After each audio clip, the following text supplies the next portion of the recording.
Hey guys, welcome to the first Patreon Q&A on this channel, where today I'll be answering a bunch of questions that you guys submitted.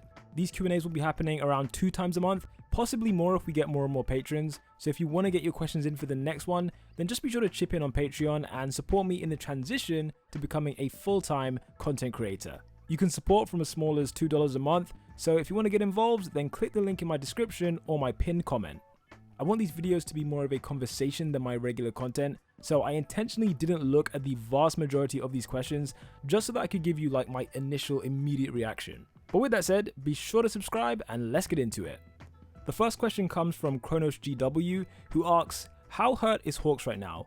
Will he heal 100% with time? Is he fatally injured? Somewhere in between. So this is a really interesting question. Based on the latest chapter that we saw when Hawks was involved, it seemed like the entirety of his wings had been burned off. My immediate reaction was he will never recover, and I know that may sound a bit drastic, but we have to consider that Hawks has a mutation quirk, right? So when you have a mutation quirk, it's basically like having an additional limb. So when we look at Ojo, for example, like I'm sure if you cut off his tail, it wouldn't grow back, in the same way that if you cut off a normal person's arm, it wouldn't grow back. The one exception I see to this was Tenya, because I remember during the joint training arc, he like removed his engines and then they grew back, which was a really interesting case for a mutation quirk, but I would assume in Hawks' case that likely wouldn't happen. Dabi seems to have completely just burned off everything, so not just the feathers, but the wings themselves. And so if Dabi has completely burned off not just the feathers, but also the wings themselves, like the bone, I don't see how Hawks is ever going to fly again.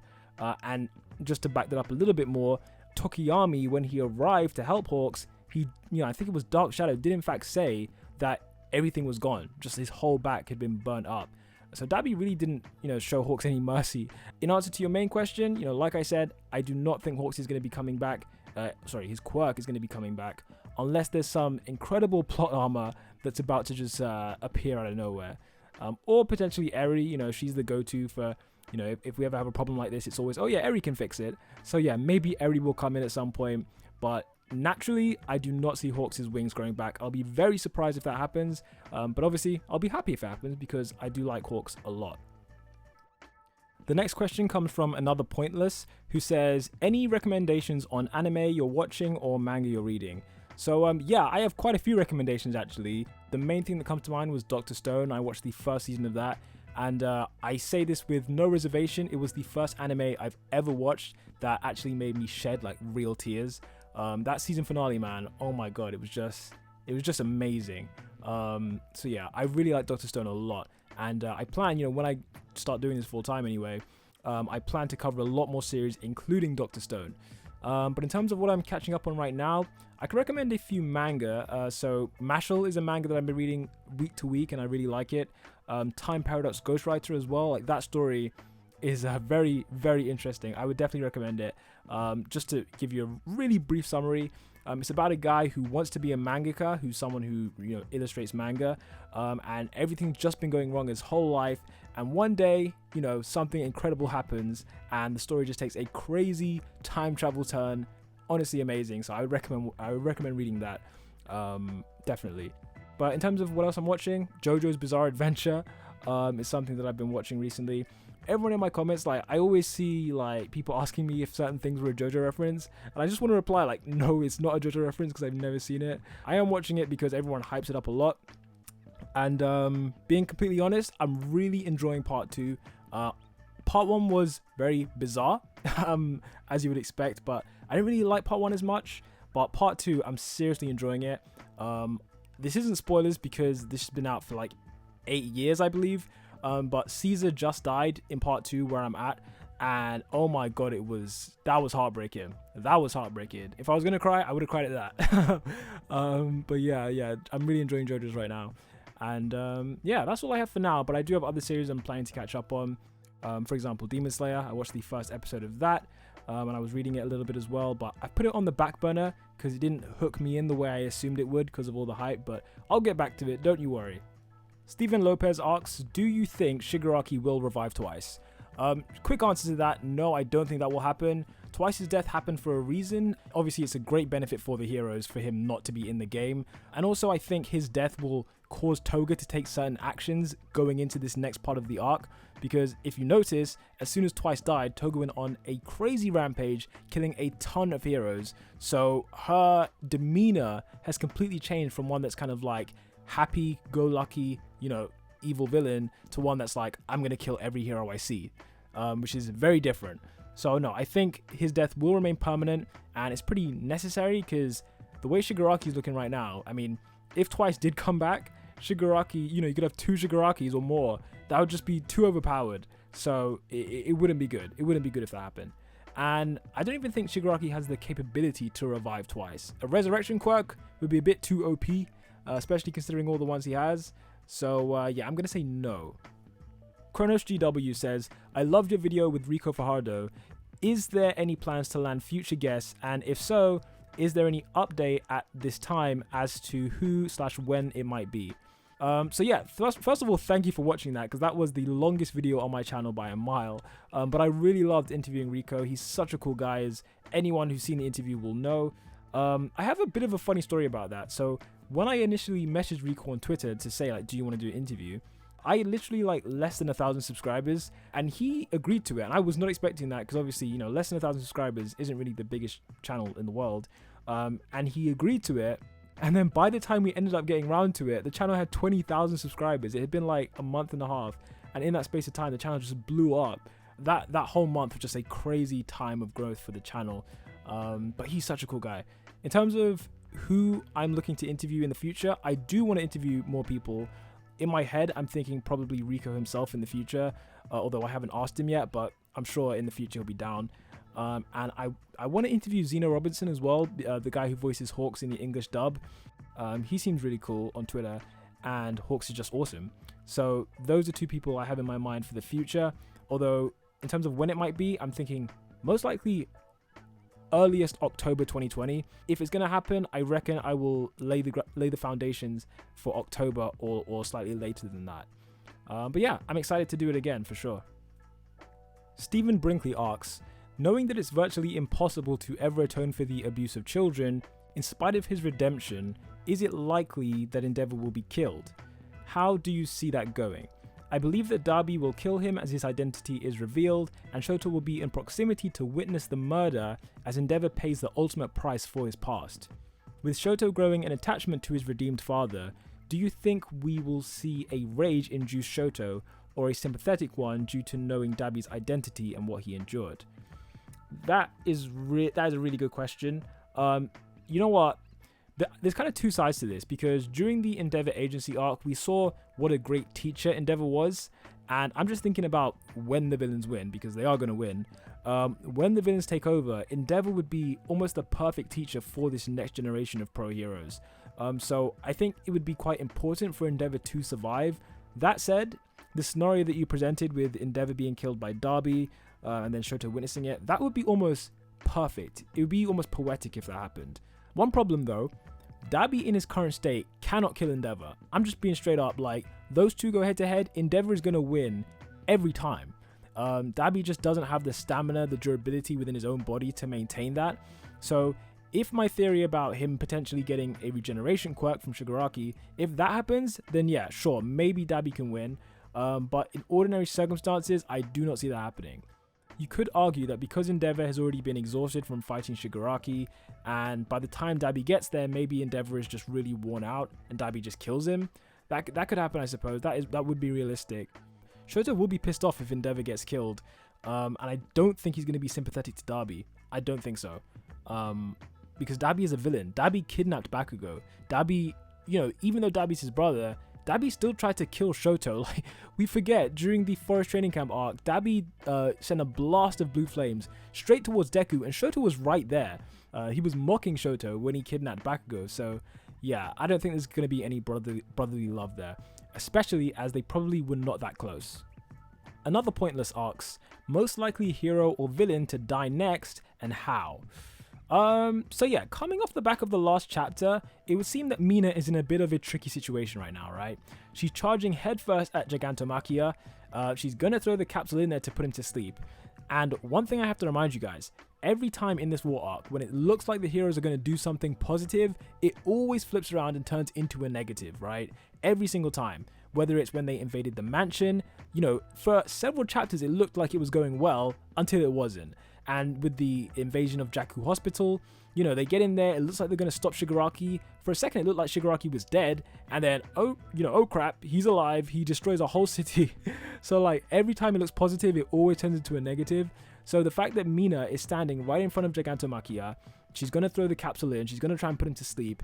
Next chapter, she could die. Like, it can literally flip like that. And it's been like that this whole arc so far. It just flips. So Mina is in a really tricky situation.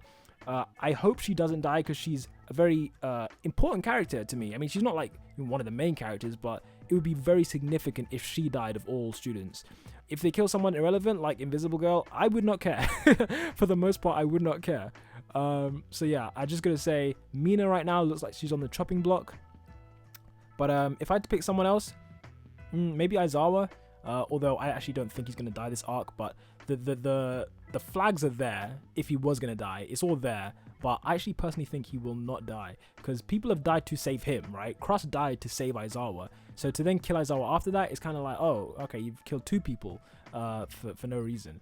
So I feel like Aizawa's life has meaning, and there's a reason he's still alive and didn't die back then when Cross saved him. So we're just gonna see what happens next.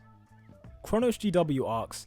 Most underrated episode. For me, this one is easily Bakugo versus Ochako in season 2. Yeah, that was a really great episode, especially with the whole twist of Ochako with the meteor shower. I really liked that when I first saw it.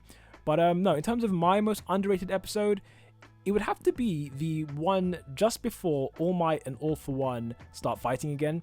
And the reason I say that is because it was almost like a 3-part episode, right? There was the initial episode where they did the raid, and saved Bakugo. Then there was the middle episode where All For One and All Might fight, and then there was the end episode where All Might wins. And I feel like because it had the least amount of action, the first part of those 3 episodes was just, I would assume it would be underrated because it wasn't as epic as the others. But I really liked that first episode when they saved Bakugo, and then All For One just flipped the switch, all the Nomus come bursting in. Oh man, that was an epic moment. Yeah, I'm gonna say that one. Steven Lopez asks, do you think Lemillion will get his quirk back, and when? So I did a video on this like about 5 months ago now, I reckon. And in short, I do think Lemillion will eventually get his quirk back. And I see it happening one of 2 ways. First way, the most obvious way, Eri rewinds him. And I say that's the most obvious because Mirio and Eri have a very close relationship. And obviously, as time progresses, her power progresses, her control of the quirk progresses, so it's possible that within a couple of years, she is within her capabilities to rewind him back comfortably, where there's no risk of him being rewound out of existence. So that's probably the most likely scenario. However, there is a second scenario, and that is that, if we remember, Tamaki got hit with a prototype version of the quirk-destroying bullet, and then his quirk came back after a day, so it took a day to wear off, right? Mirio got hit with the supposedly perfected version of the bullet, but how do we know that's the perfected version? Like, they might call it that, but how do they know that it's permanent? It's possible that within a couple of years, maybe 5 years, maybe 10 years, the quirk will come back in the same way it came back for Tamaki. That's just my 2 cents, although I think, yes, the most likely way is Eri rewinding him. Stephen Brinkley says, if this theory were to come true, and he's talking about the Bakugo being the second user of One For All theory, he says, if this theory were to come true, how would Eri's quirk have to either be revealed to work, or how would her quirk have to evolve? Based on the definitions of rewind, the current overhaul explanation doesn't seem quite right, because based off his description of her quirk would be called regress. So curious about this. In terms of how it could be evolved, I mean, there's so many ways, right? What we've seen from Eri so far is that she's able to rewind human beings, and also she's able to rewind animals as well, because during Overhaul's experiments, he rewound some rats. So it can rewind living things, right? And over time, yes, I do think she will be able to rewind not just people, not just animals, but also inanimate objects.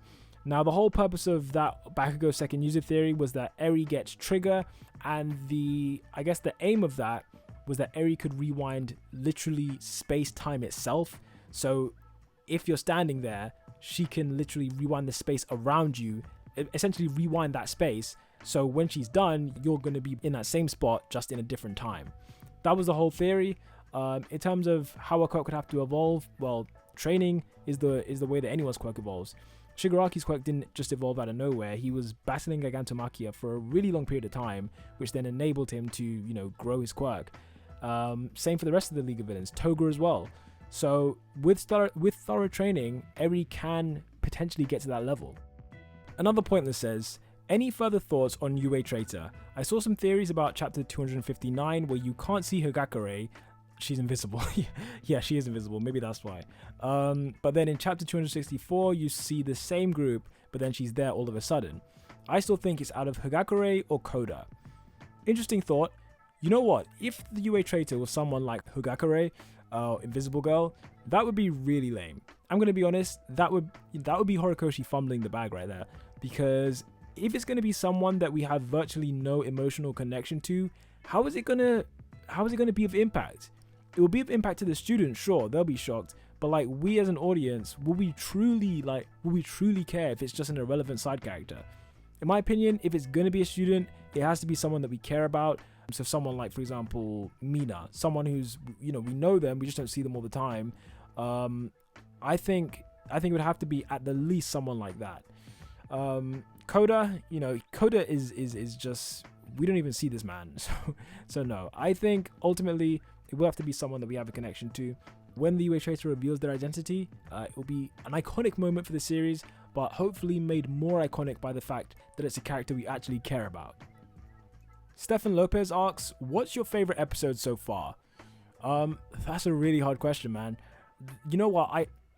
If there was an episode that I could rewatch at any time, it would be Victory or Defeat. So that was an episode from season 2 when Deku faces off against Shinzo in the sports festival. That is an episode I can watch anytime. I bought it on iTunes. It's the only episode I've bought on iTunes because I love that episode so much. But is it the best episode in the series ever? Probably not, but it's the one that I can rewatch almost at any time. But you know what, mate? My favorite episode is yet to come, because I know it's coming in season 6 when this war arc is animated. So we'll see. Ask me that question in 2 years, and I'll give you a very different answer. If you've made it this far in the video, I want to thank you so much for watching. And also shout out to Kronos GW, right? Because he submitted a ton of questions for me. I really appreciate it. I just didn't want to make the video too long, so I didn't answer all of them. But thank you so much for your questions, mate. And we'll probably get to quite a few of them in the next one as well. But yeah, if you want to support the channel, like I said, I'm planning on transitioning to becoming a full-time content creator, and so I need your guys' support on Patreon. You know, whether it's $2 a month you can give, whether it's $5, every little counts, because there is strength in numbers, my friends. There is strength in numbers. And until the next one, guys, peace out.